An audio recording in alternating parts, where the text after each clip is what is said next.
Nope, still not yet. Recording. It's Yep, recording, but it's not on yet, though. that's for YouTube. Remember, go to YouTube and play it.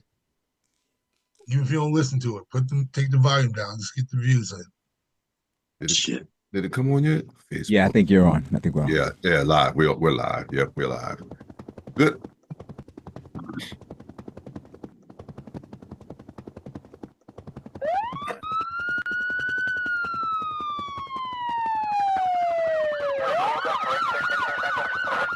Negative K, nothing further. Just take Canby in the corner. That's a direct order. Do it now. Good afternoon. Good afternoon. We today is Thursday, November 14th, 2024, and we are roll call, black, white, and blue for better relations. We are here with a few of our friends. We have D Schoon, we have AC, we have Jerry, we have Derek, we have Rich, we have JT, Jamel, we have Dave, we have Cheech, and we have Mark on with us today. And Jim will be joining us, and others may join us. But we're gonna present a show to you on today. We want to start first of all with our introduction, the moment of silence.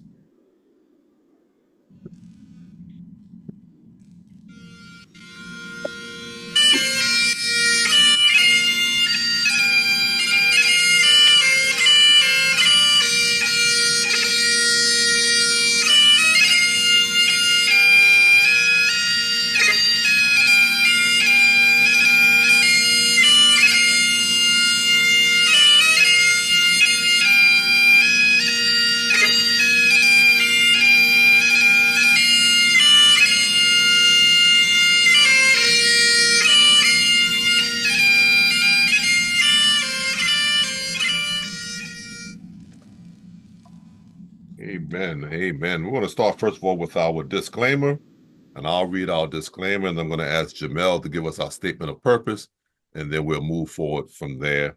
And we are roll call, black, white, and blue for better relations. Please note the comments and express concerns made by members of the roll call, black, white, and blue for better relations here in roll call panel are the opinions of the individual and not offered or intended to be legal advice, recommendations, suggestions for listeners and or observers. The panel may display graphic videos and photographs that are integral to or to spark discussion.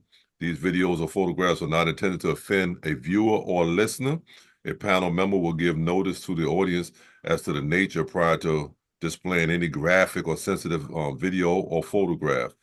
Any graphic content displayed during the panel discussion has been obtained and shared from public social media platforms and is not the property of roll call. The language used by members of roll call and guests is spontaneous and is uncensored and not intended to offend the audience or anyone listening. So that is our statement of purpose. I'm going to ask Jamel our disclaimer is Jamel to give us our statement of purpose. Yes. Good afternoon, everyone. We are black, white, and blue for better relations, and we have four main tenets. We are pro law enforcement. We are anti-racism. We believe in equitable policing, and we believe that Black lives matter. All right, and that's it in a nutshell. Thank you so much, Jamel. So listen, today what we're doing today is we're trying to get everybody included in this thing, and so we've asked Rich all the way from the West Coast to lead us on this afternoon, and so Rich will be facilitating this afternoon, and myself and AC and D will jump in when we have to. All right. So let us. Before I do that, before I go to Rich, we're praying for Cheech. We're praying for David Kennard and the loss of his cousin. We're praying for JT and his wife Orlando. We're praying for AC and his wife Jeanette and their mother-in-law. We're praying for them. We're praying for Ursula and Tyrone. Tyrone Green, his wife's aunt, just got some news today, so we're praying for her family. We're praying for CJ. Condolences to CJ, and we're praying for Kyle. Kyle is going to be traveling in another race. So we're praying for Kyle as well. I'm gonna turn it over to Rich now. Rich gonna lead us with our first. I'm sorry, AC. Go ahead. We're also praying for you and your family. Oh, thank you so much. Thank you so much for praying for Here me, comes Kyle. my family. I feel the prayers. I thank you guys for the prayers. We're taking it day by day. Now it's coming week by week. Um, we're getting, matter of fact, tomorrow would be actually, the 30 days or 1 month. As far as time is concerned, it was October the 15th, and it's tomorrow, November the 15th. So it'll be 1 month later. But keep us in your prayers. We solicit prayers. We're not Superman and Superwoman. So we solicit prayers and appreciate your prayers. Thank you, AC. And I'd like to interrupt and on a little bit of a brighter note, Saturday, November 9th was 39 years ago that Donald met his wife, Sylvia. That's true, yeah. I happened to be there. And I remember the date because it was my dad's birthday. So, it was your dad's birthday, and you remember exactly how it happened. I don't care what Sylvia said. I saw it. So, but 39 years ago, 1985. Yeah, that's what it was. I did put it on my Facebook page. So those on my Facebook page, they have seen that. I can't believe she hung out with me for 39 years. Hey. That's a long time. And also, yesterday was my 43rd year in Kappa Alpha Psi. Okay. I got 7 more years, and I get that white jacket. There you go. I get to wear that white jacket in 7 more years. So y'all pray for me. Good to see Kyle. Kyle is with us. I know Kyle's got some running around to do, but Kyle is with us today. All right, Rich, you're gonna lead us today. Let's go. I know the first one, Rich, is the if you don't have the order, we have the female sergeant in Miami Gardens. They had a situation. So do you know which one we're talking about? Yeah, but before we get to that, though, I just want to once again say thank you to all the veterans out there, me being one of them, a veteran on the panel, JT, in the Army. All right. I was in the Navy. I hope you're able to say thank you to a veteran out there if you could. We're going to go ahead and get started. Thank you, Rich. Thank you, Rich. Thank you for your service. You too. All right, our first video is going to take us to Miami Gardens. That's a small police department in Miami. Most times we want to ask what are the other cops were supposed to do when they see a violation. This is this will show you. Let's take a look. I was trying to get my food to go home. I'm good. Are you serious? I'm good. Come to the back of the car. Are you serious, Sarge? Really? You see how you're driving? I have a friend with me. Hey, Gomez, you on?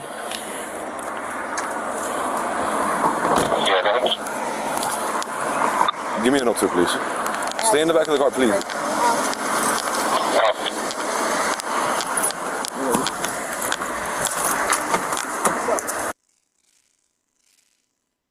Hold on. Sarge, come out the car. Come out the car. Stay standing outside the car.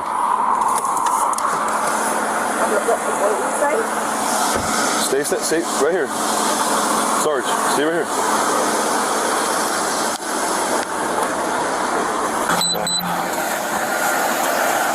Smith. All right, gonna be performing some field sobriety testing today, okay? Are you willing to take this test? Absolutely. Are you wearing any contacts? No. No? Okay, so what about your shoes? Would you like to take your shoes off?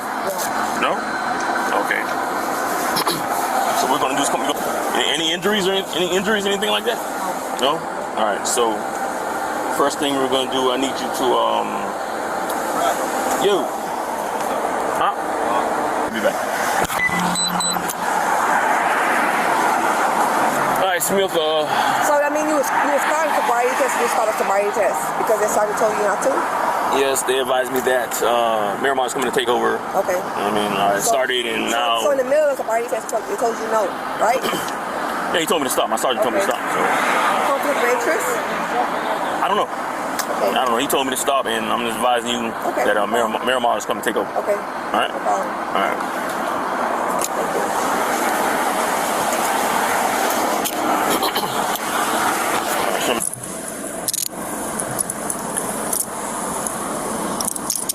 I still gotta write this shit up. My phone is Don't hurt yourself. That's gonna be totally up to you. I have nothing to do with that. Is your badge in there? Where's your license on? Yeah, they female. Is it in your purse? No. Just put it in the car and we fucking. Somebody you want to give your jury and stuff like? What is this action?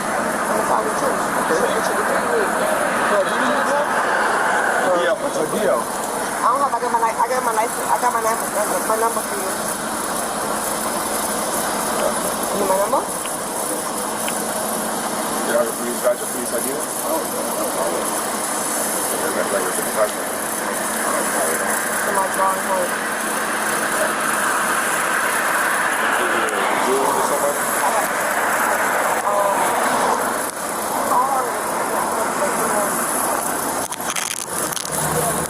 Holloway.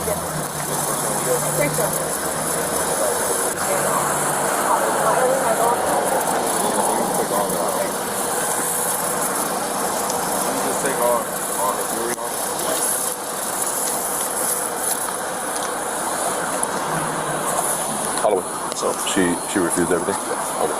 I didn't ask you for the breath test. Okay. But she's probably gonna refuse that. Yeah, she refused.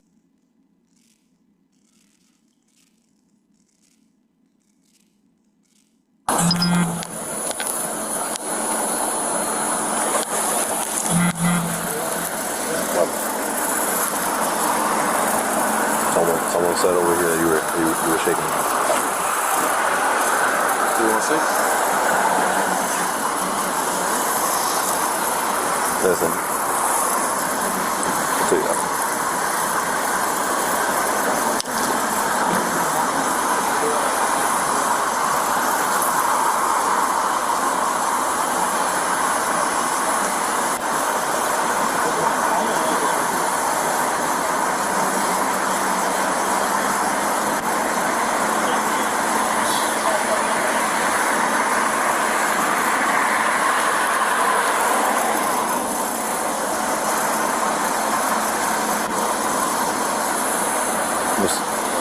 See if 220 is available right now. I don't want another officer. You know?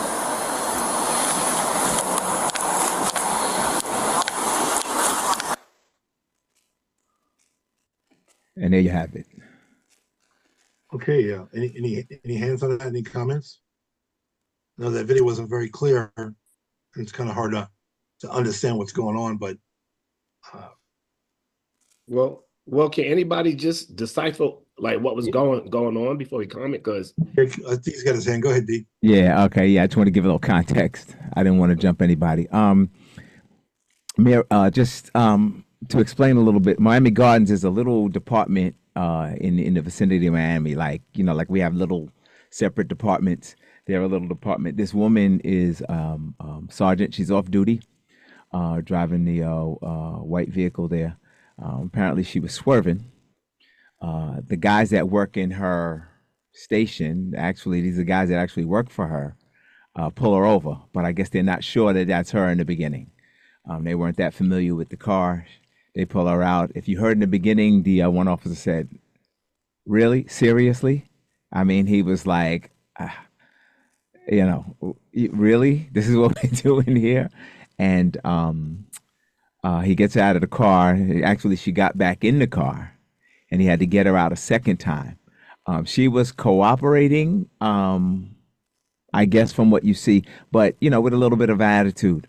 The one officer started to give her a field sobriety test, and I guess his sergeant, I guess you would call it, her counterpart on the job, said, no, absolutely not.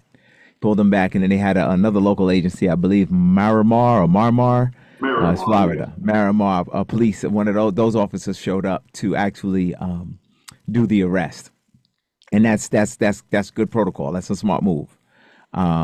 So you know, you have no impropriety going on, even the appearance impropriety, right? So yeah, she cooperated. They ended up arresting her. The only issue I see is with 1192 arrest. My 1192 officers in the room. She agreed to the field sobriety test, and then when the other officer came, she refused. Now that's an issue now. Those of you that know, once you agreed, but then they flipped the script on you, then you refused, is it an actual refusal? That's something I thought about, like, oh, it's a little ugly right there. They should have went along with it. Once she agreed, she was detained. She's agreeing, everything is going, and then you flip it. That could be an issue for her, an issue for the department, not necessarily her. Just something that I saw that I was like, ooh, I don't know if I would have done that. I would have just let it go. You already started. You got to go through because you have, there are rules to this game. There's a whole criminal procedure law. You can't ask and then ask again. And then it's like asking somebody if they want a lawyer, they say yes. And then you ask them again and they say no. Can't do it. The yes has it. So you can't go back on that. So that's just something that I saw.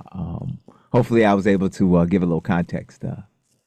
Oh, definitely, D. Thank you for breaking it down for us. Got a few hands in the queue. I see, Jerry, you dropped your hand. What do you want to say? Well, my first is going to be 1192. Oh, I'm sorry, DWI in New York. It might be something else in San Diego, but in New York, it's 1192. That's DWI. Okay. Sorry. DW. Okay. And then secondly, why? And I heard her ramble, but she goes, when my man pulled her over and realized who she was, he was like, really? This is what we're going to do. She goes, I got a friend in the car. And I was like, what was that supposed to be? I know exactly what that's supposed to be, but I'll let somebody else deal with it. I know exactly what that meant, but because I don't know what that meant. Why did she say I got somebody? Anybody else? I don't want to. Yeah, she said that because if they felt her condition was too bad for her to drive, her friend could drive the car home, and she wouldn't have to get locked up. Even though she was behind the wheel when they pulled her over. Okay, I would have never guessed that, but okay. Thank you. That would have been the reasonable way of giving her a break. Right. Yeah. As long as it was them doing what was going to happen. I got it. Right. Okay. So we got JT, AC. Wait, I don't know. Yeah, good evening. Good evening. Derek finish? Wait a minute. I didn't finish. I'm sorry, Derek. Go ahead. I was actually surprised that they wanted the other department to lock her up. And I understand she's from your department. It's an in-house investigation. But the other officers didn't observe her commit the violation. So, I thought that was a little odd that they wanted the other officers to lock her up. They didn't see anything. So, that breaks the chain of custody. They could end up losing the case just because of that. Maybe that's why they did it. That's the whole point of it, I think. Yeah. Oh, well, if you're going to do that, then don't do any of that stuff. Right. Just send her home. Let her friend drive, send her home. Let the friend drive. Professional courtesy, so to speak, That's what we're not speaking about. That's we may have to speak about that. No, I don't listen. I know. I said it kind of Rich, you run the show, Rich. Rich, you run the show, Rich. I just said that kind of glibly. Professional courtesy. Obviously, it's not professional what she's doing, and she shouldn't get a courtesy. But sometimes that does happen. We got guys in the queues left here. JT, AC, Dave, go forward, JT. Yeah, I got a couple questions. Good evening, everybody. First of all, she didn't get stopped in the precinct that she worked. Yes, she did. And she got stopped by a cop that she works with. That she supervises. That works for her. Yeah, that she supervises. She's a sergeant. Well, first of all, there's too many damn cops there. I don't care how small a village is. Every cop in the village was there. Plus, they had body cams on, so they couldn't do too much, whatever they really should have did. But it could have been handled a better way if they had known who she was. But how can you work for somebody and don't know who the fuck they are? Go ahead, Donald. I know you got something to say. Go ahead. No, all I was going to say is that cameras or no cameras, that did not show her intoxicated. Yeah, she didn't look impaired. That's all I'm saying. So I don't see intoxication. So I'd have been like, you know what? I pulled you over because you swerved a little bit, but you know what? I'm good. Let him drive anyway, just for safety reasons. Exactly. That's a professional cop. I don't know what hick town they were in, but you don't know who you're working for. Miami Gardens. Miami Gardens is the hood. Miami Gardens is not like a little hick town. Miami Gardens is the hood down there. Seriously. It's They just moved to the hood. no, they didn't just move to the hood. Miami Gardens been the hood. Yeah, Yeah. Okay, I'm through. JT I'm through. is through. Okay, go ahead, AC. Thank you. Good afternoon, everyone. So we all they talk around professional courtesy. Now, when somebody commits a crime, they're supposed to be dealt with as they commit crimes. But I want everyone to know that everyone who gets pulled over for DWI is not always arrested. Right. Yeah, that's not always the case. And could you, should you, can you get professional courtesy? That's up to you individually. But I know personally, I'm not going to allow somebody drunk to drive away. That's your problem now. Yeah. Now that being said, Derek, I'm not sure if that's a breaking chain of custody, because if the officer that witnesses there to test to document what he saw, and then somebody else does the sobriety test, it's not breaking the chain of custody. Both the chain is still connected. Okay. And that's in Hempstead, we get Nassau County come do tests regularly. Yeah, you're right, AC. But the stopping officer, the witnessing officer, makes the arrest. Right, not the person that does the testing. Yeah, that's how I would do it. The officer, I would come and do a field sobriety test, but it wasn't my arrest. It was just my expertise on field sobriety. That's all. Right. In NYPD, the testers were from the highway unit. Right. So if you caught somebody driving down Atlantic Avenue, it's nowhere near the highway. But once they got inside the precinct and they were under arrest, then the highway unit would come and test them. But it was still that officer's arrest. Yeah. I got to chime in on this. So it's hard to tell because you don't see the whole video, but it is possible that the officer who witnessed the violation wrote a deposition that the arresting officers would use, which is done. Okay. Makes sense. That makes sense. Let us remember that. Yeah.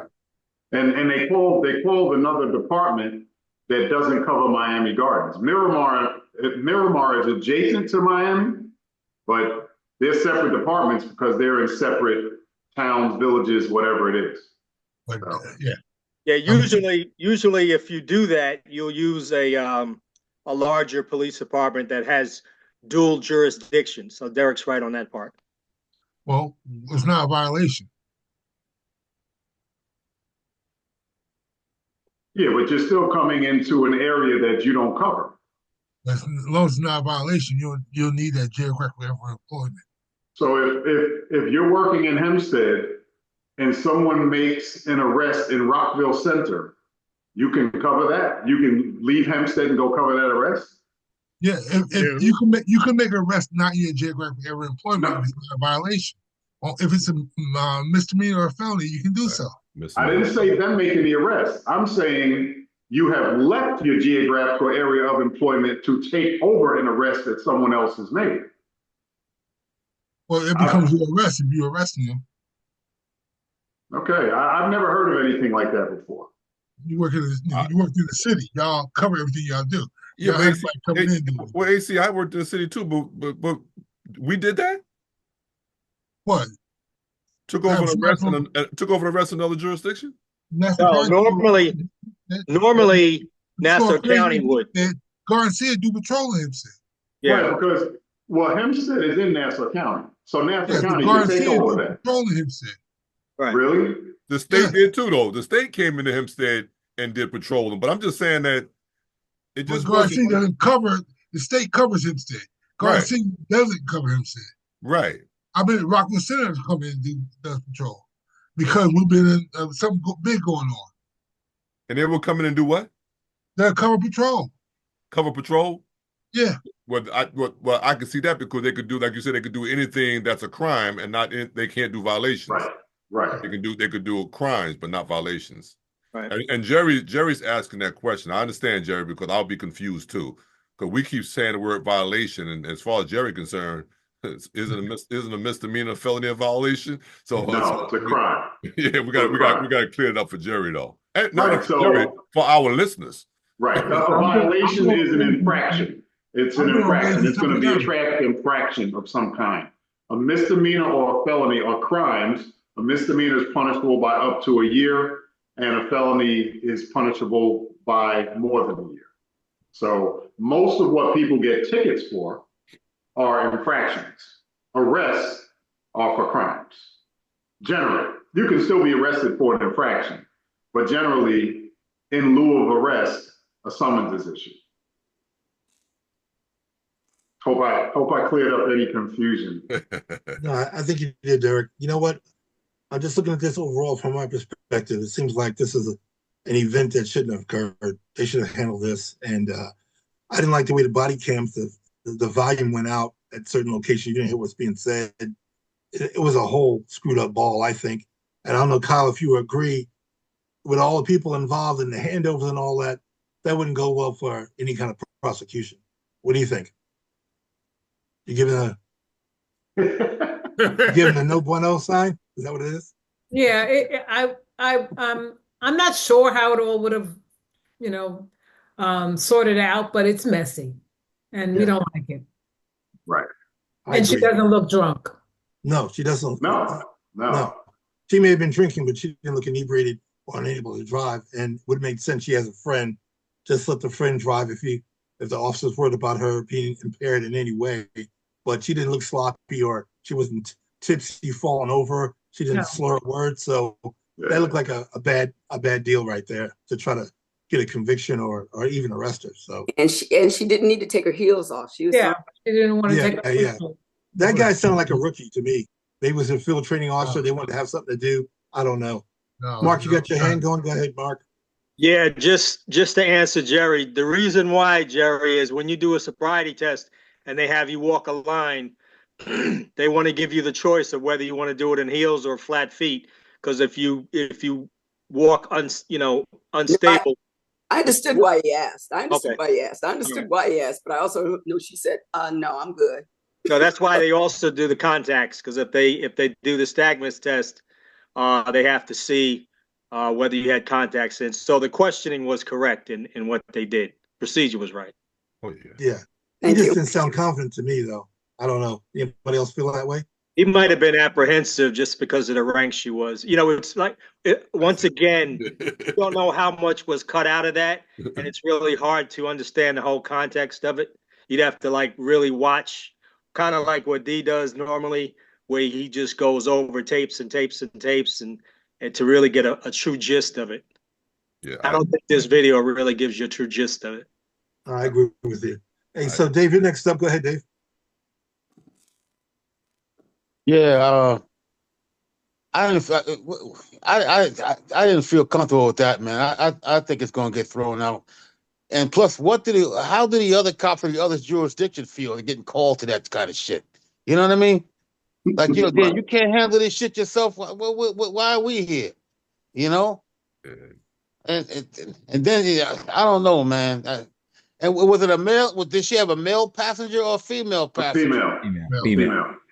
Oh, because when he said she was swerving, she said, "Well, I have somebody inside the car with me or something like that. Maybe it could be some devious stuff going on."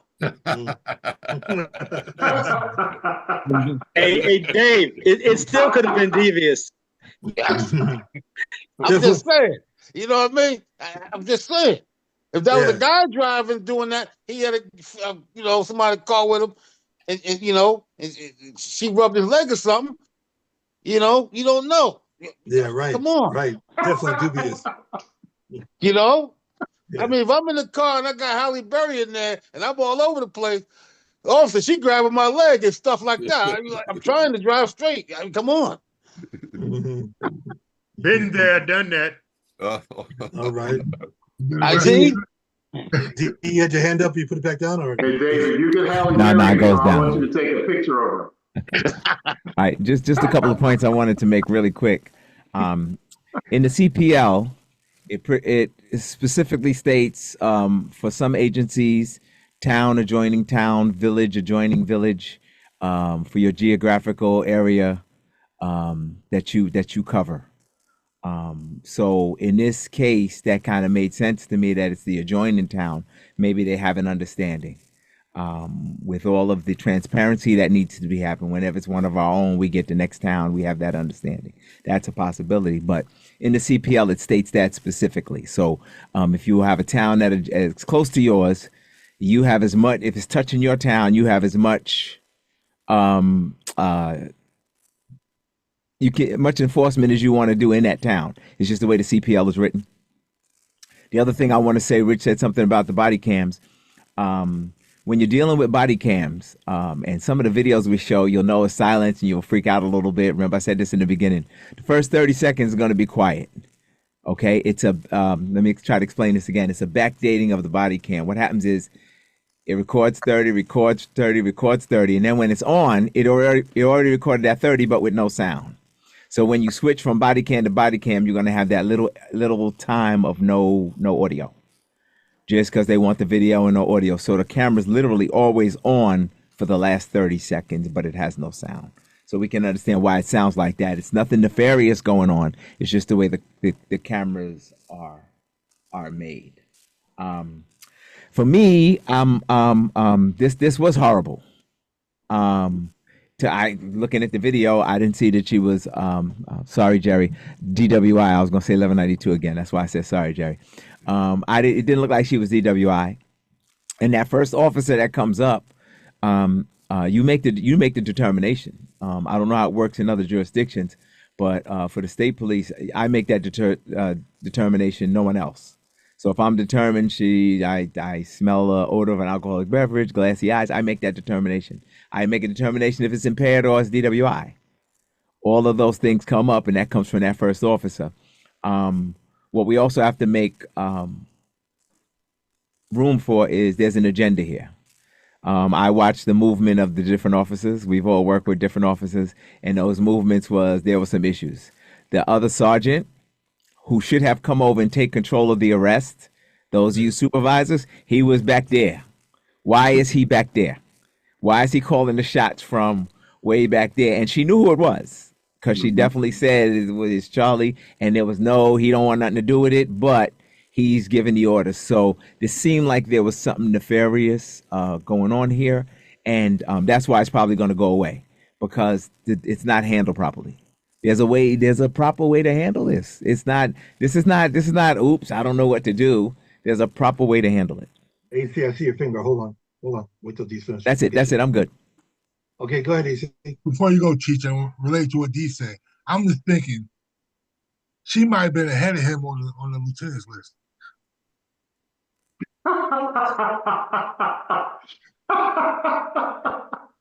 It happens. Could have been. No, AC was coming up with something more, but AC, if that's how they work it, they could work by appointments and all that stuff. Also, we're talking about different jurisdiction. I know we have that seniority, you're ranking on the civil service test, and who knows how they are promoted, But that's a great thought, though, for real. That is really a great thought. I just get my opinion real quick. I just did, as a person that did DWIs and VTL, Jerry, vehicle traffic law enforcement, that I just, and that's not just because she was a police officer, but there's certain people that when you took them out the car, you knew they weren't intoxicated. You just knew they weren't intoxicated, because a person that's diabetic can have the same symptoms as a person that's intoxicated. The only real difference would be the smell of alcohol, but they have the same symptoms: the red eyes, the slurred speech, all of that is going on. That's why you really have to do a field sobriety test. But there's no way. I mean, y'all can take this, whoever listens can take this any way you want to. There's no way I'd have been doing a field sobriety test on my supervisor out there on the street if someone else is in the vehicle. I would have just stopped it and moved them on, told them to take this someplace else. And I've done it before, and it wasn't my supervisor. So I know some people don't like that and uncomfortable with that, but I was not uncomfortable with that because I think AC said I would not let a drunk keep on driving, though. Someone said it, But if you're intoxicated and you're not driving, that's for sure you're not driving. You know. All right. And for the people out there as well that aren't in law enforcement, law enforcement officers have what's called discretion. So you have the discretion. You can decide whether or not you think you need to act on whatever it is you saw or didn't see. And you can give people breaks. And obviously, people that are on the police department probably get way more breaks than regular civilians. That's just the reality of it. Mm-hmm. But you can give people breaks, and there are plenty of civilians that get breaks as well. And Derek, just to add to that, doctors, when they go to another doctor, get a break. Lawyers get a break from lawyers. People within their own profession give breaks to those that are in that profession. Whether that's right or wrong, you know, but that does happen. You know. Yeah, I've actually stopped someone before that appeared to be impaired, and he had two other people in the car with him, and I was annoyed at them. And I actually said to him, like, why the hell are you letting him drive, and both of you are fine? And I just made him switch drivers and sent him home. You know, but sometimes you have to act, and sometimes you can act otherwise. Right. Well, you know what? I just want to say this is that on a lot of stops, especially if you're due to the driving and there might be some swerving, you got to ask those questions. Why did your car swerve? And sometimes you might get the answer related to why the car swerved. You don't have to go through this field sobriety test, taking them out of the car, this and that. Just talk to people and make sense. You know, and if it makes sense, let somebody else drive, or I don't know what the reason was for the swerving. Let's find out what that's about. So, and then go work from there, because the thing's not about trying to make an arrest. It's about keeping the road safe. Okay, so that's what it's supposed to be about. I like that, Rich. I like that for real. Exactly. So we got Cheech and D again in the queue. Go ahead, Cheech. Hey, Derek. Drunks will never admit that they're drunk.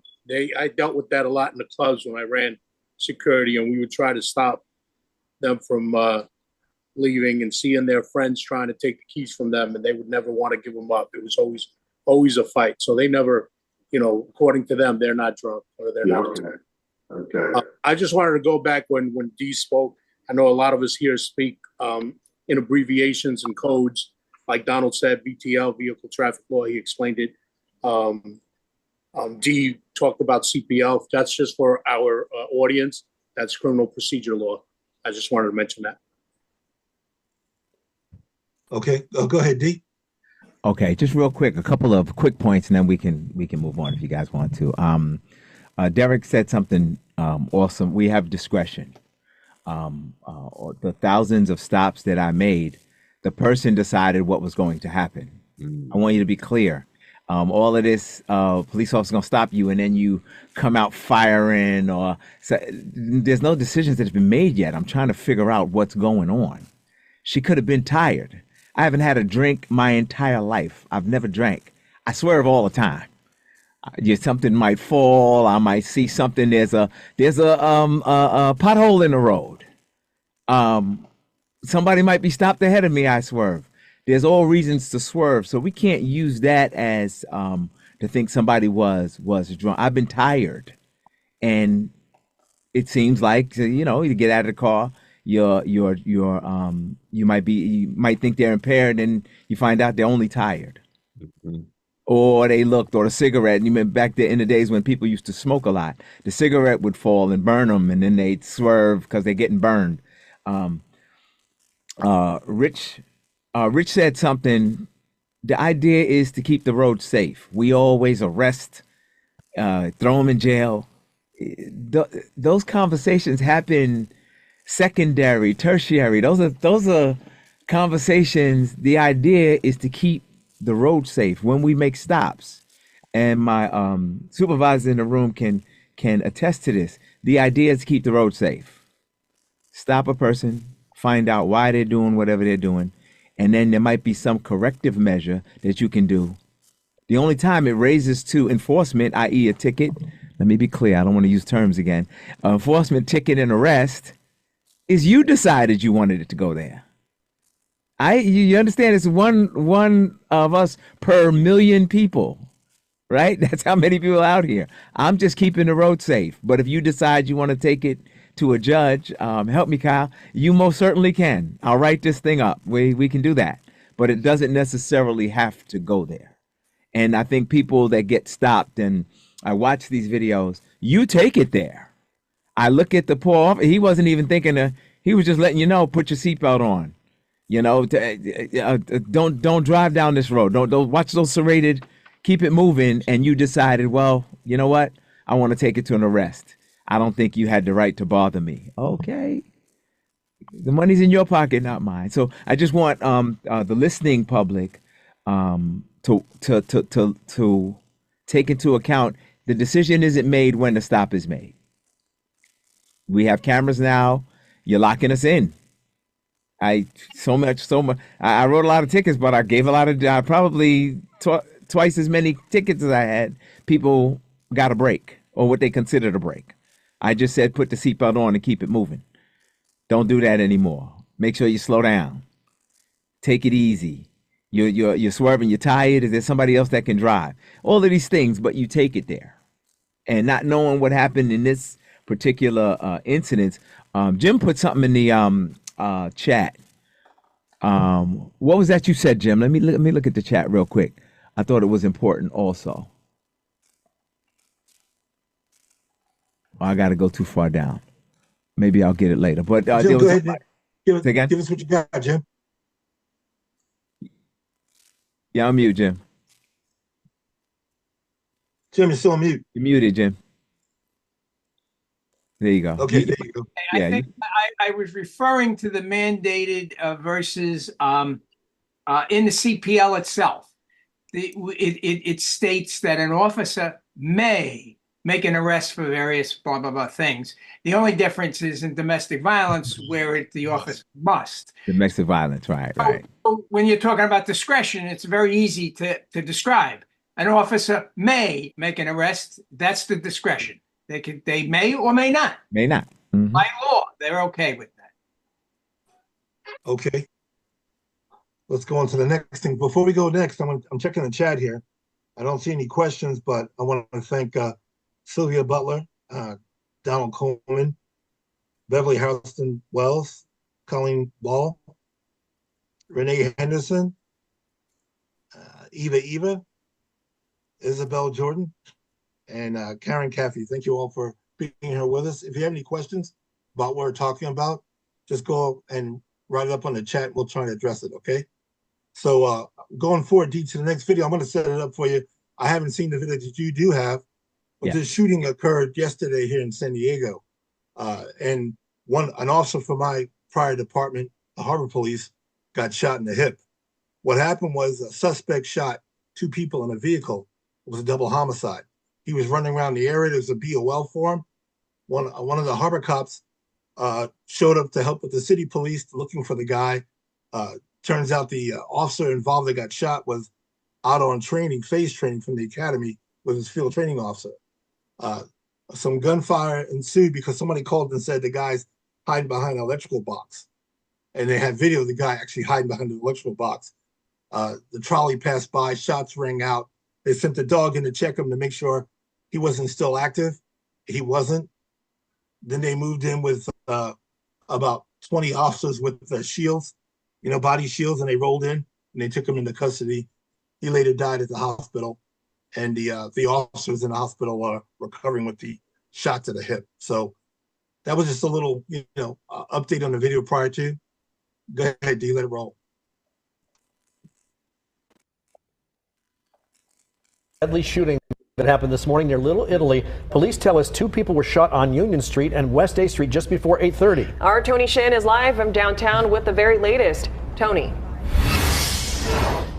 Yeah, Phil and Christina, we're at the intersection of Kettner and Ivy. And if you take a look behind me, you can see there's a huge police presence out here. This entire area has been cordoned off. This is where Harbor police officers got into a shootout with the suspect.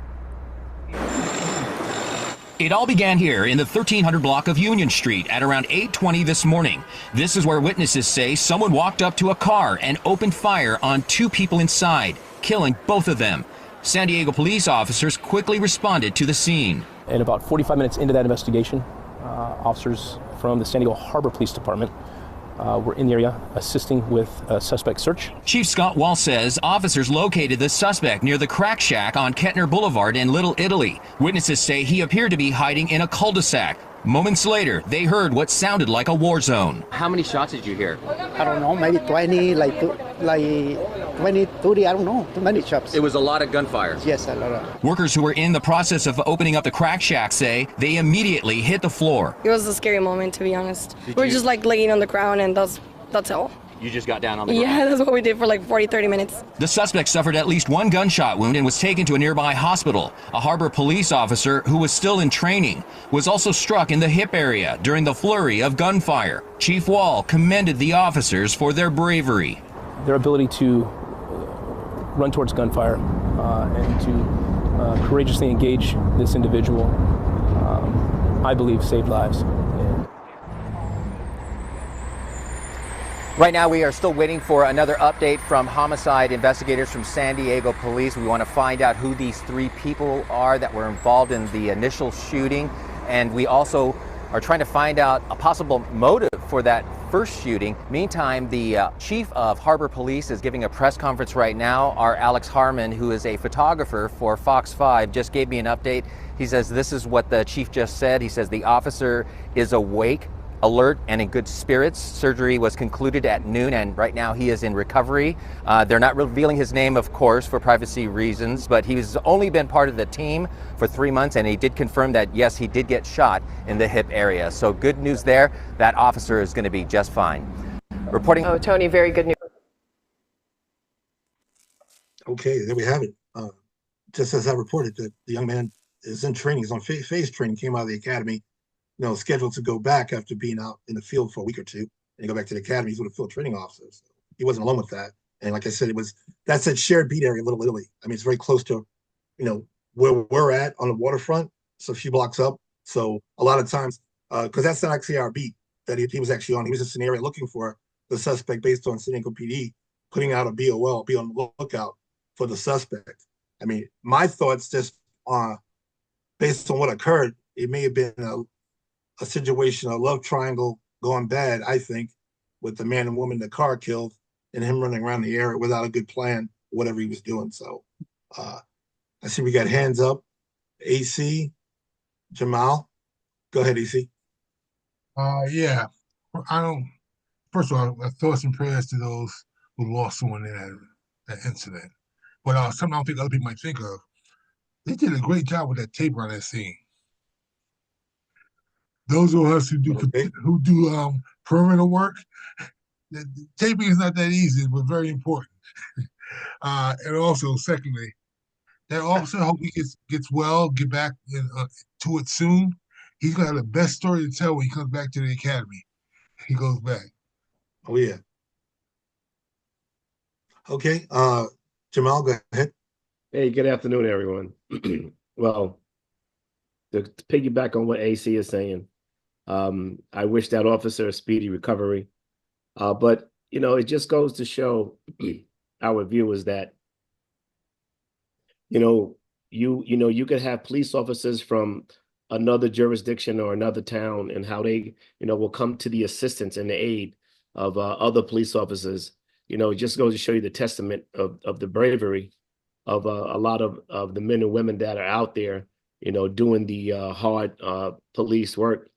And, I'm just, it's good to know that we still have officers out there that are willing to, sacrifice themselves to go in there and mix it up, with some of this gunfire. And then again, like we've always been saying on the show, common sense gun control. I mean, we certainly need this throughout this country. We have the proliferation of all these firearms out here in every state, every town, every city. It's getting to the point where almost every day when we turn on the 6 o'clock news, we're going to hear of some shooting, somewhere, throughout this country, and probably the loss of life senselessly throughout this country. But one thing that just really caught my ear as well in that story was the crack shack. I mean, like, what the hell is that? I mean, what are they selling? Food or drugs? Damn, crack shack. I don't know what that is. Crack shack. That's my opinion. I haven't been there. It's Little Italy. What can I tell you? Yeah. Okay. I see D. Get your hand up. Go ahead, D. Yeah, I just wanted to say really quickly, that's the job. You do a little car stop, you're driving around the neighborhood trying to keep your area secure as a law enforcement officer, and then you're in the middle of a shootout. And you're a recruit, you're 3 months out, you're gonna learn, you're full of everything, and now you got a bullet in your hip. And it seems like the reporter was saying, oh, it was good news that he only got shot in the hip. He's gonna have problems for the rest of his life.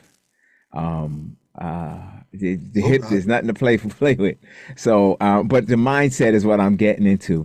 And I just wanted to discuss, so those people that are watching, they probably wonder, most of us that did the job, somebody asked me to describe it, it's 95% boredom. You're bored, you're doing the same thing, you're going around your area, you're moving cars, you're taking things off doors, and then it's 5% pure hell. That's what the job is, and it happens in an instant. There's no preparation. I watch some of my nieces and nephews get ready for things. I'm getting ready, and they say, "You seem like you always ready." You got to be. You don't have a chance to get ready. You have to be ready for something to happen all the time. And if you see law enforcement officers and they seem on edge, that's why. We're always ready. The shooting we don't get any warning. No phone calls. Hey, there's some shooting going on. It's showing up. You hear you don't know where the shooting's coming up. How many have responded to shootings? You show up and they think, I know the guy's right there. He's got a red jacket on and that's not what happens. You show up, you're in the middle of it now, and the rounds are coming from everywhere. And you got to figure out the good guys, the bad guys. You got to figure out cover, and you still got to do your job. And my God, don't make a mistake. Because in the middle of that, don't make a mistake, because, the Channel 7 News is going, hey, we can't believe what this guy did in the middle of a shootout. When they were talking about the shootout, they just made it so nonchalant. I guess that's where we are. And gives a little context to actually being in a shootout. Prayers to that officer. I know he's gonna have a long recovery, getting shot in the hip. I know people that had hip problems. He's gonna have that for the rest of his life. And let's keep him and everybody that lost their life in our prayers. And hey, Ty, I saw Ty come in. Yeah, welcome, Ty. What's up, Hey, thanks, guys. Thank you very much. How's everybody? All right. Well, prayers are with you and your family and your wife, Ursula. Appreciate it. No doubt about it. Appreciate it. Prayers to the officer in this case. Like I said, I don't know him. He's trying to get on the Harbor Police where I worked for 21 years. And, I don't know his condition. Like he said, D shot in the hip. His career might be over. And then you're coming off of phase training from the academy. You haven't graduated the academy yet. So, is he if he's walking again, he has to go back to phase 1 and start over. I don't know how long he's going to be out. So this is pretty detrimental to him and him getting on the department, because he's not really on the department yet, officially, until he graduates from the academy.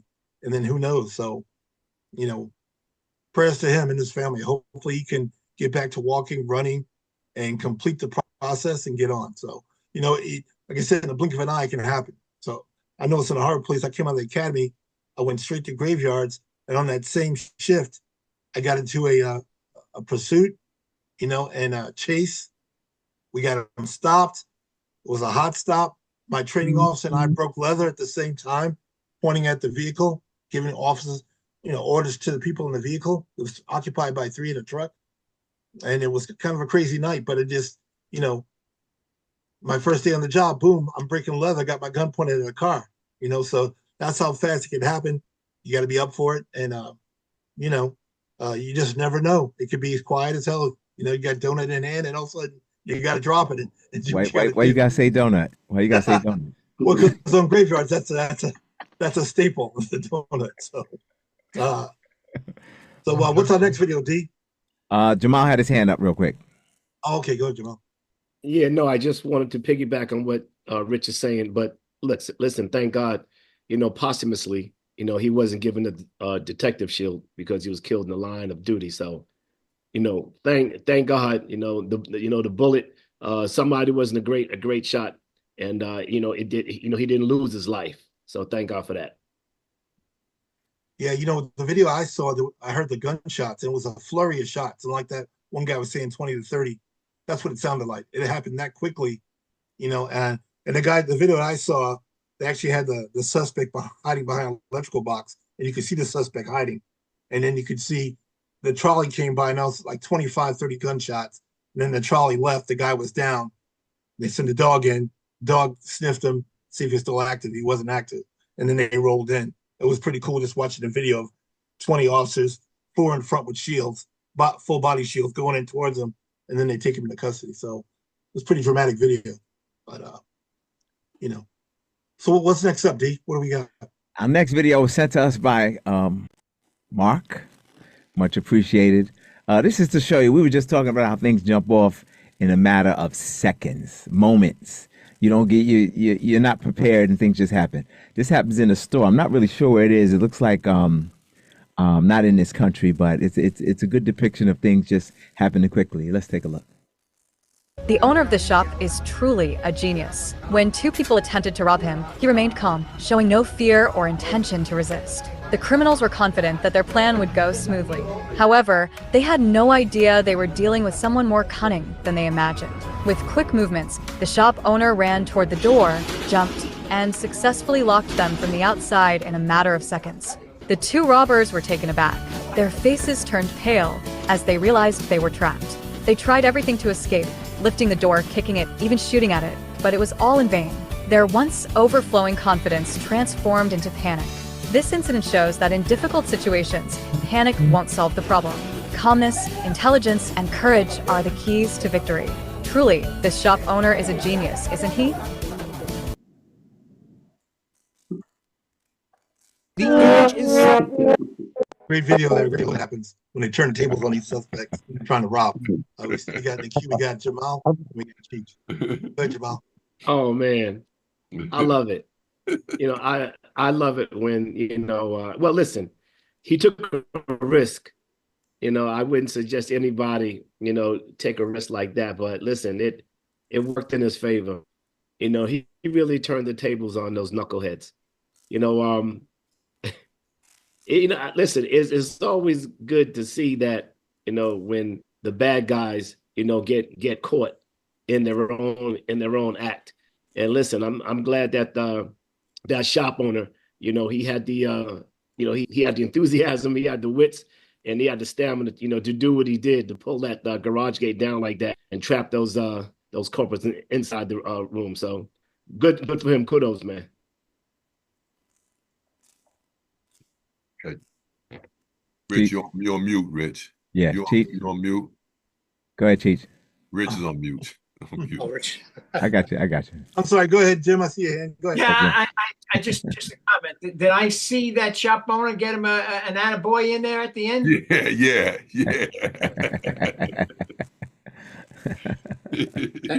That's what I was going to say. Okay. This has happened a couple of times in El Salvador because a lot of the smaller shops are built that way, where they have those roll down doors, and that's been a technique that store owners have used in the past with robbers. Only difference is that Salvadorian is going to get a couple of kicks in, just like that guy. Hey, I have to differ. I saw the shop owner accidentally trip. I don't know what you guys are talking about. Okay. Times 3. All right, Dave. David next in the queue. Go ahead, man. Yeah, man. That look like Canal Street, man. With the damn, that look like Canal Street, downtown Manhattan. With the damn, oh, come on, man! You can't make that up, man. That's like some TV. That's like a bullshit movie on TV somewhere. You know what I mean? Come on, man. Oh, then the cops come in, guns out, Just pull the gate up. Don't know what's behind door number one. All right, that's enough. Get out. Get out. Come on, man. I thought I was watching Kung Fu Theater on Saturdays. Come on, man. Come on. Those are good memories, bro. Those are good memories. Anybody, anything else on that one? Yeah, Rich. Yeah, go ahead, Jamel. I was kind of surprised that the responding police, they didn't even come in with any type of bullet resistant shields or anything. I mean, Kung Fu Theater, man. Kung Fu Theater. That's it. They had helmets on. I guess helmets. Okay, so I guess you don't shoot him in the leg then. Okay. Hey, when the jig is up, anything can happen. You haven't been to El Salvador, obviously. No shields over there. But I think in those countries, the criminals aren't as blatant to actually shoot the police. Am I right or wrong? Yep. They give a lot of respect to the police. So when the police show up, it's like, oh, they drop their weapons, put their hands up, get on their knees, whatever. Is that correct? Well, that might be true. They want to go to court. They want to make it to court. Yeah. Yeah. Exactly. What do we got next, D? We're rolling through pretty good. Oh yeah, we're getting pretty good. Guys mentioned there was a shooting at Tuskegee University. Let's take a look at that.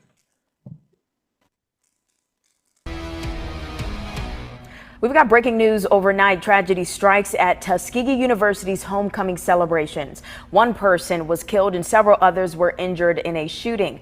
Now, WVTM 13 has not been able to independently confirm this just yet, but CNN reports it happened early this morning. The person who died was not a student at the school in that they have not been named.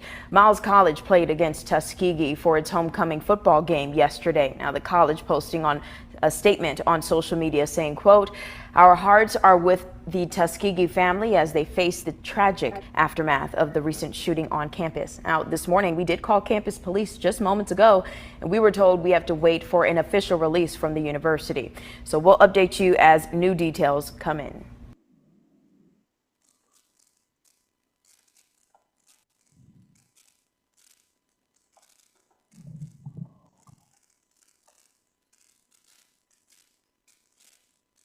Are we back?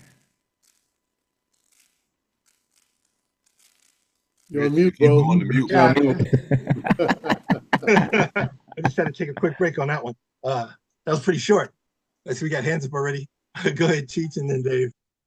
I just want to say that it's sad that these shootings, it always involves people that are not students at the schools. It makes the schools look bad, but if you look at it, it's always an outsider that's not involved with schools, and it's at these parties where a lot of we had this.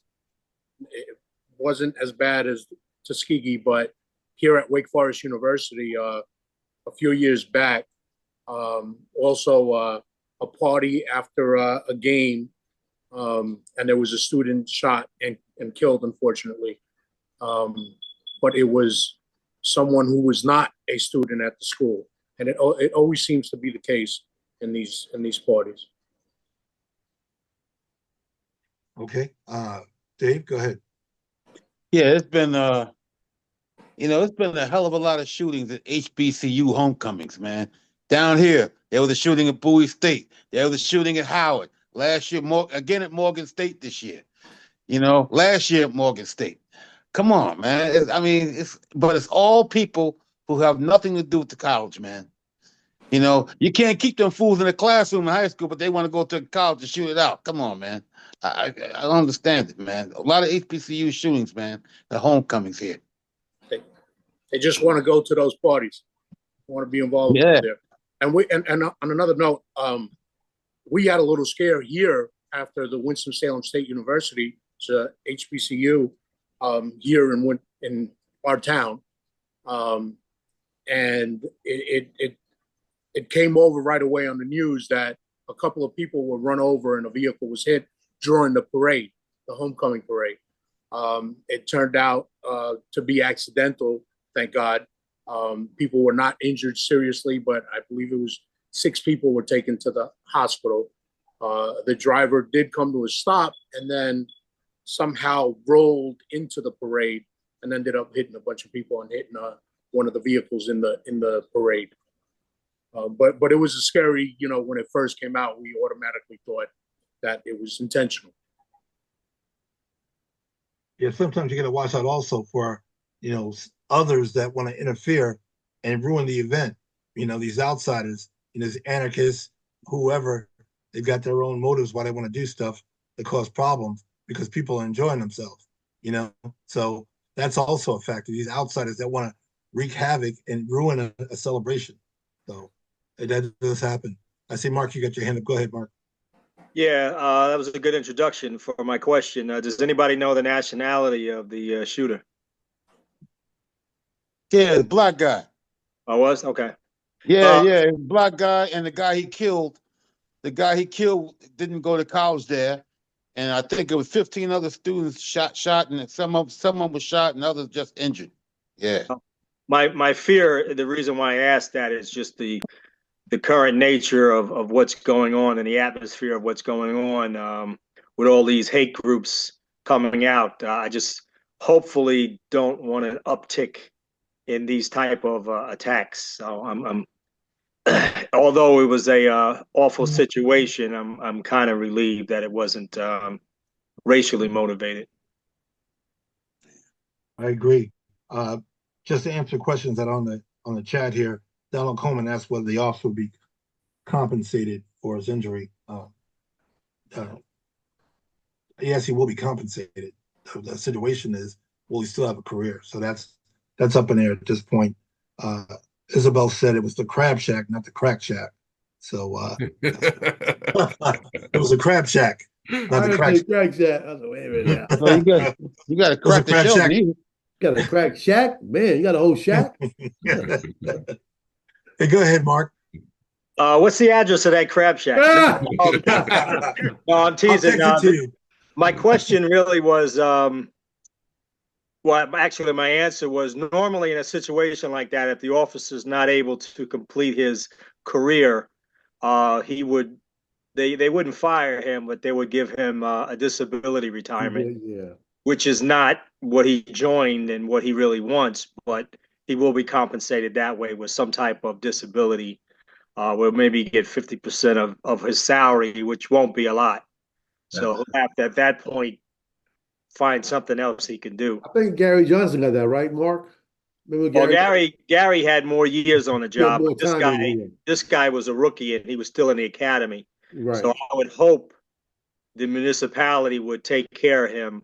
Do the right thing. But to answer your question, Ty, that officer got a disability. He got kicked in the knee by a mental aided, and they ended up giving him a 50% disability retirement, which was a shame. Yeah, it was.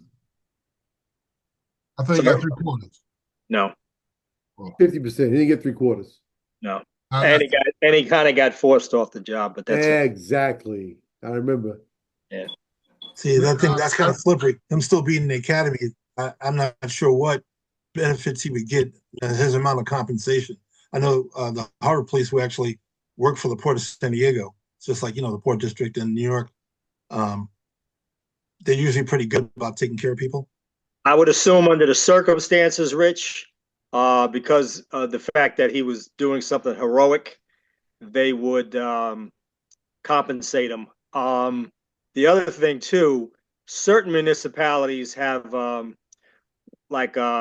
positions where you can do you can work and you don't have to be full duty. You can be like a light duty. So if that's the case, they could offer him that too. But nothing is written in stone, and every municipality will make their own choices, whether we like it or not. So I had a question about that, Mark. You were the ex-chief. If you are assigned light duty for your career, can you still take the sergeant's exam? Can you still advance? Sure. Even though you don't have to work the streets or make the minimum requirements the rest of us got to do? If that municipality has a light duty position where they can put you in it, yeah, it's possible. It's possible. Wow. But you still have the right for advancement as long as you're still on the job. Got it. You would have, you could probably sue for disability prejudice if they didn't allow you. No, right? Yeah. It'd be very messy. But once again, once lawyers get involved, sorry, it's a mess. Yeah. once lawyers get involved, they may decide, hey, let's just cut them a check and go and move on. You just never know. Great, thank you, man. Great answer. Thank you. I think overall, knowing what I know about the Harbor Police, working there for 21 years, I think they could offer him a light duty position until he's actually ready to restart the academy again. That's probably what would happen. He wouldn't be able to just at that point be a police officer on light duty. He'd have to go back to the academy and complete that requirement. It's a post requirement. It's a standard for the state of California for law enforcement. You have to have that post certificate in order to be a police officer, and he wouldn't have one. So they could make allowances for him to work, and work at the headquarters, a light duty position until he was ready to restart the academy again. I think they might afford him that option, or they might pay him. Like you said, lawyers get involved. I don't know, the port. I think the port would allow him to all the leeway, whatever he felt like doing. They would probably work with him based on him getting shot. We haven't had many officers that have been shot in the department, so he might have been one. What if he could complete the academy, depending on how bad his injury is. Right, and if he can't complete the academy, he would get a medical at this point. They would give him some kind of medical disability compensation. At this point, would it be testing only? He's already in field training, so he's not going no physical field. He'll not run through things still. He's already done that already. You don't know. No, you don't no, know that time.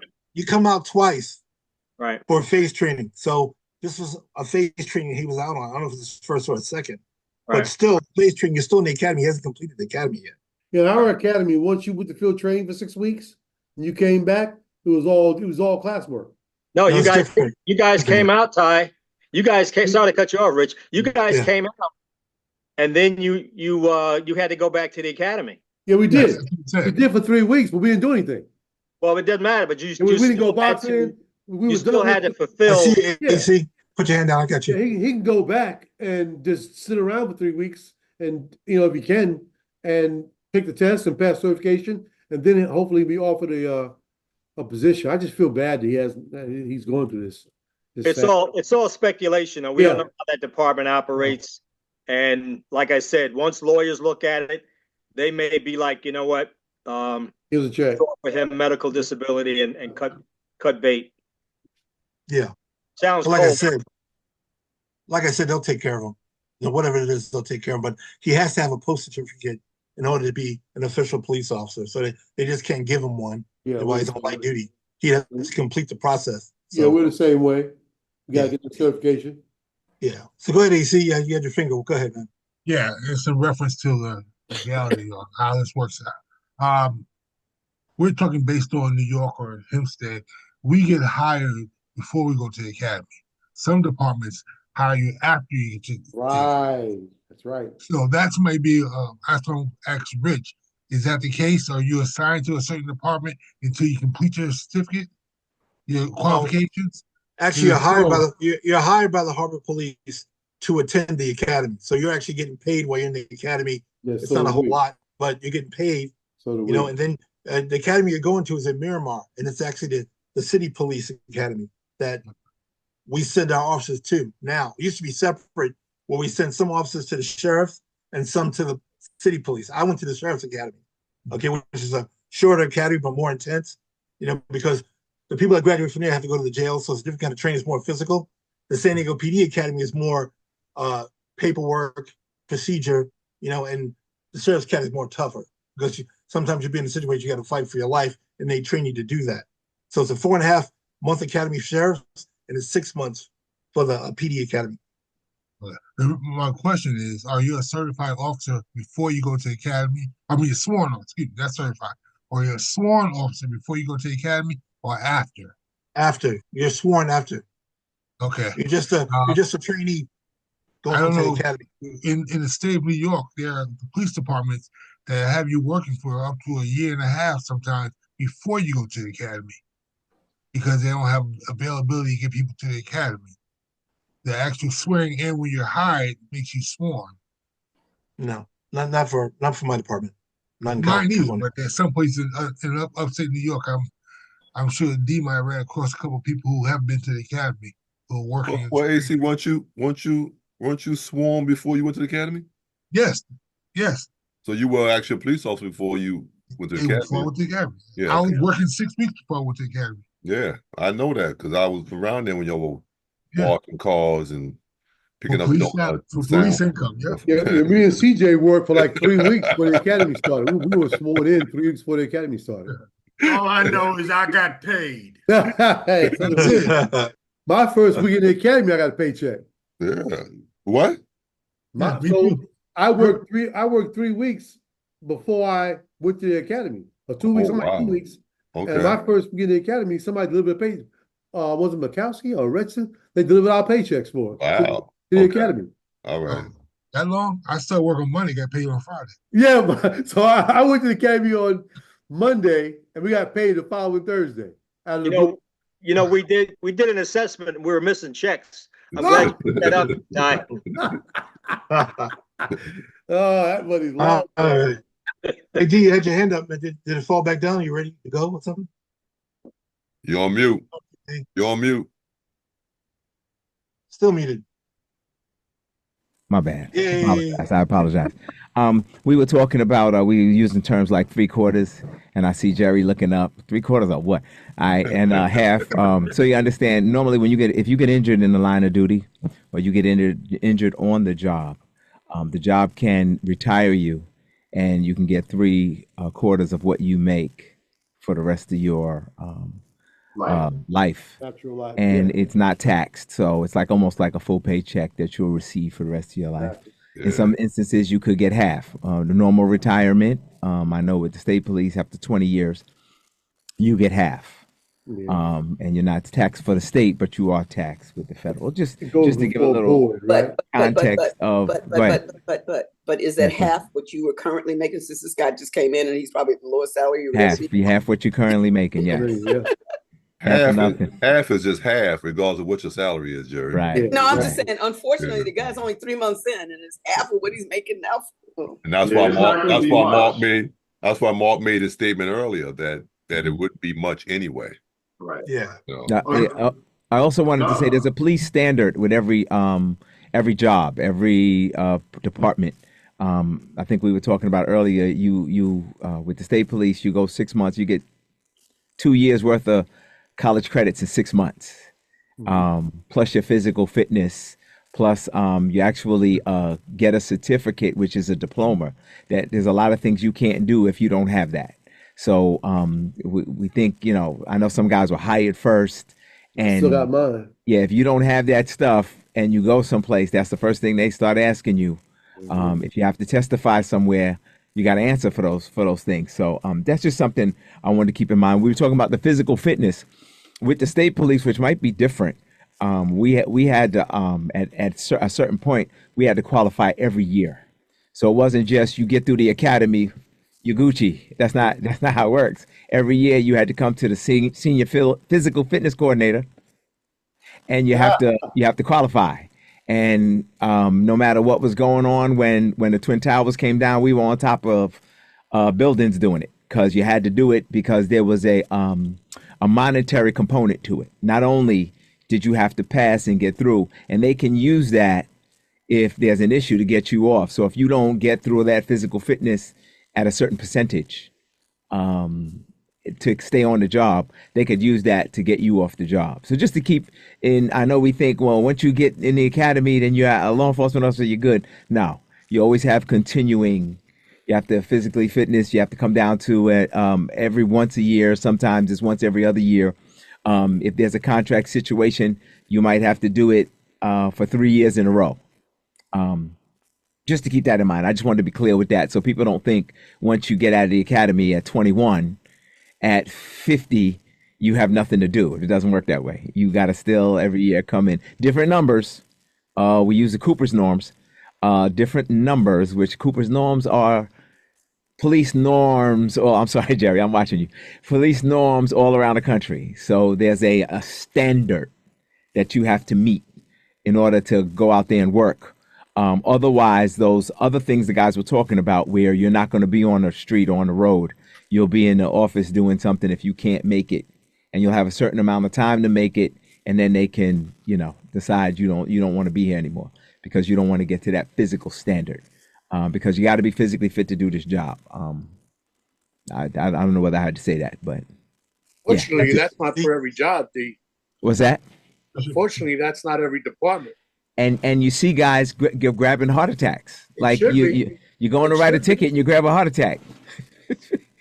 It's stressful, so it should be just to keep you healthy and keep you here and earn some of that retirement that some of you guys got. You got to stay here longer to get more retirement. There you go, D. Thank you for that application and insight.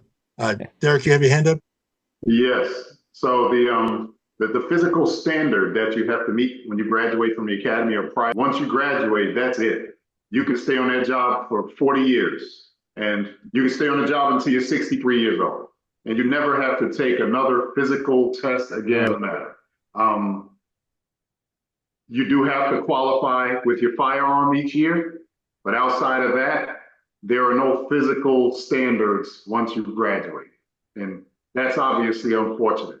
And also, when they were talking about the disability pension, the 3/4 or 50%, normally when someone gets a 3/4 pension, they can apply for Social Security disability as well, and they get that. So they don't just get the pension, which is tax-free, they also get the Social Security disability, which adds some more money on there. They wind up making more money retired than working, right? Right.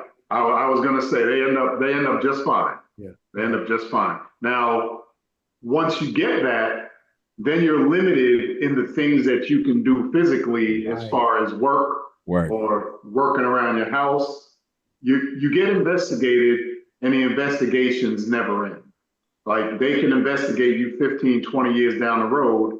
And if they catch you working up on your roof or cutting a tree down in your yard and you're supposed to be disabled, now you'll owe the department the money back and you'll end up with a regular pension. And if it happens earlier and you still haven't reached your retirement date, then you're just out altogether. They'll just rescind your retirement and you're just off the job. So people that get those pensions, they need to watch what they do. Obviously, if you're really hurt, you're really hurt. But many people aren't really hurt, and they get caught up. As a matter of fact, a couple of years ago, there were two people that I knew. Now I know Donald knows one of them, Dino Delaney, and another guy that used to work in District 33.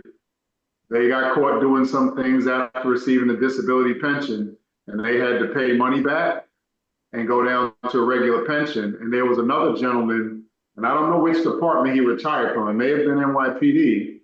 With a disability pension, this guy was teaching jujitsu at the Pentagon, and it was being recorded. Why he would do that, I never know. But he was teaching jujitsu at the Pentagon, and he got busted, and his 3/4 got rescinded as well. So it's not etched in stone if you get it, but if you're really hurt, you're really hurt. Yeah, Derek, the only thing I can disagree with on my department is if you blow up to 500 pounds, you may become a liability, and the supervisor that you have can actually get you fit tested. So what they do is they tell you, hey, we believe that you might not be able to do the job based on your weight or your health, and they will refer you to get fit tested to see if you can carry on, because you become a liability. If you're not able to do what you need to do to help your partners, you're a liability. You go into a situation where you can't actually run, fight, jump over something, it becomes a problem. So on my department, they would fit test you. And if you pass the test, it's all good. But if not, they would sit you down to light duty until you actually lost the weight or got healthy or whatever the situation is. I never went it down to a close, but I'm just saying the difference on our job was that you could get fit tested based on a lieutenant or captain that got word that you need to be fit tested because you become a liability. Yeah, on NYPD, there's plenty of liabilities. There's a few of them in each command. And we actually had a guy in District 33 at one time. He was so big, he had 2 belts riveted together to make one belt because there wasn't a belt big enough for him. And Jamel remembers him, Maresca. Yeah. And the crazy thing is, when he used to walk out of the command, he used to get laughed at on sight. by anyone that people just used to laugh at him. And back then we had the vehicles we were driving were the Suburbans. Mm. He had to prop his nightstick up. He had to poke it into the front of the seat behind the driver's seat and wedge it down into the back of the driver's seat, because as soon as he would sit in the seat would break. So he had to prop it up so that the seat wouldn't break.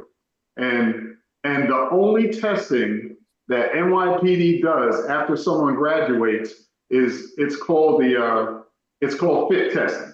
But the fit testing isn't to keep you on the job. It's if you want to get extra points on a promotional exam. So for a promotional exam, sergeant, lieutenant, captain, you can go out, you do a 1.5 mile run, you do a bench press, you do a sit and reach, and I think the other thing is a stretch. But it's 4 things, 4 components, and you do those, and you can do them each year, and you can bank up to 2.5 extra points for your next promotional exam. So yeah, but nothing to keep you on the job. You can stay on the job. And listen, I've seen people well over 400 pounds, 450. I've had someone say hello to me, and if I didn't recognize his voice, I wouldn't have known who he was. And it was someone that I graduated from the academy with, and I bumped into him after 9/11 happened, and the guy was 3 times the size of a normal human man. I mean, he was, I've seen guys whose stomachs were so big that their shirt couldn't tuck in and their stomach hung from under their shirt. And that was in a uniform. And it's, it's unfortunate, but that's the way it works with NYPD. Okay. Reverend, you had your hand up? I did, but time's up, so I'm gonna yield to that pretty much. And thank Rich for leading us today. Did a good job. Thank you so much. You did a good job. Kept us flowing. I don't know how many videos we got to, but more video though, Reverend. One more, please. Excuse me. There's one more video we have to see, sir. Just one more. Oh, okay. We could do that last one because I think that's a good one. I'm sorry. Go ahead. No. You're fine because we spoke about it before we got on the air. So. Okay, play this one really quick. I'm gonna title this one, "Watch What Your Kids Are Watching." Image is startling. A little barefoot girl, her hands raised as if she's surrendering to police. Oh, she on her hands my up. God.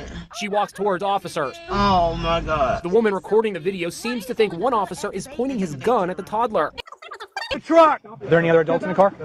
2 men are handcuffed. There's also a woman in the car. After the adults exit the vehicle, you see these itty-bitty feet dangling beneath the car mimics her father, who is in handcuffs. Police say the video shows the gun wasn't pointed at the child, but the vehicle. The Tallahassee Police Department released this new body cam video to show the situation was handled with care and compassion. Come on, sweetie, you're okay. You're okay. You can hear the sergeant repeatedly assuring the girl that everything was going to be okay. You're okay. Come on over here, sweetie. You're okay. The reason why he didn't actually approach the 2-year-old is because 2-year-old doesn't know him. And, for any reason, the 2-year-old might have ran out into traffic. Hey, mommy's right there. Go to mommy, okay? Take care of the girl. There was a 1-year-old who remained in the car, strapped in a car seat. Hey, how's it going? An officer even helped the mom get the baby out. When officers searched the vehicle, they found a pellet gun. But the real surprise was the barefoot baby surrendering with her hands up to police. Oh my God. All right, good video, good end note. So I'm glad it turned out. It turned out good. It didn't turn out any other way, but that kid's been doing a lot of watching. Listen again. Thank you, Rich. Thank you, D. Always doing the tech part of this thing. AC is always assisting me with this, and thank you all for showing up. We're still praying for Ursa's family. We're praying for Cheech, JT, Dave Kennard. Who else have on here? CJ. CJ. We're praying for your family and my family. All our families in prayer. Thank you for joining us. If it's God's will, we'll see you again on next week. Kyle, I want you to run and keep on running. I was just getting ready to say, how about a prayer, Kyle? Yeah, Kyle's probably in the best shape of anyone over here right now. all that running. You're doing a lot of running, and you're not 25 years old. She's like a pro athlete, Donald. Sure she is. Sure she is. She was like a pro athlete. I saw that. Kyle is only 35 years old, y'all. So don't even try it. Oh, 36. And she's not 25 anymore. She's 35. So 10 years make a big difference. Look, all the guys are looking at me like this. No, I know you didn't say that. Yes, I did say that. I wouldn't run behind you, but I got a book to read. I'll drive behind. I ain't run behind. Again, is this another full marathon or? It's a marathon. Oh Lord! Wow. How many miles, Kyle? It's a fun one. It's a fun one. So lots of, partying along the way. And how many miles, Kyle? It's 26.2. There ain't nothing fun about 26 miles. Jump in. I don't care how much fun part are you doing. It ain't fun. She told you. What you think? It's not fun. All right. Good luck, baby. Good luck. Thank you guys. Thank you guys for joining us. Beverly Wells, thank you. Roderick Laws, thank you. Michelle Davis, we're praying for you, Michelle. We're praying for you. We're praying for you. Thank God. Renee Henderson, thank you. Aaron Harmon, she had a comment in there. Yvonne Lee, Isabel Jordan, Donald Coleman. All right. Karen Caffey, which means Ruth Caffey is on there too. That's David's fan. She gets on there she don't want to hear a pastor. She want to hear David. She want to hear what David's got to say. You should let me preach one Sunday. Oh, yeah. No, I want to be there live. I'm coming up live. I'll bring the video camera. I'm paid to see that. Thank you guys for joining. Listen, I hear my wife all the way upstairs laughing. That's good to hear, man. She just busting out laughing upstairs. I want to preach on a Sunday out there. I'm coming. We'll all show up, Dave. We'll all show up. You're gonna have to have a disclaimer. Dave, I know. I'm gonna listen. That's whatever Dave said, the Lord didn't say. Not only a disclaimer, Donald, you got to play so many feel-good videos after Dave get off the phone. Tell you the truth, Dave will probably make a whole lot of people feel great after he gets finished. He said, well, if he can do it, then I know I can do it. Listen, again, thank you so much. And thank you guys for joining us each every week, making time for us on Thursdays. We have been doing this thing for 4.5 years. It'll be 5 years next year.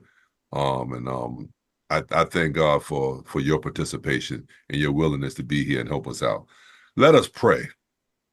God, our Father, we thank you for being God and being God all by yourself. We thank you for every person that's here, those who are on Facebook Live. We're praying to God for those who are sick, those who are shut in, those who are grieved by the hands of death. We're praying for those who are going through illness right now. We're praying that you would be with them, that you would continue to bless them and continue to heal their bodies. We thank you for this group of men and women that come together each and every Thursday just to speak the truth. We pray to God you will continue to encourage us to move on and run on to see what the end's going to be. We ask that God you forgive us of our sins, for we all have sinned and come short of your glory. But you said in your word that we confess our sins, that thee you be faithful and just to forgive us and cleanse us from all unrighteousness. We thank you, and we give you all the honor, glory, and praise. In Jesus' name we pray. Amen. Amen.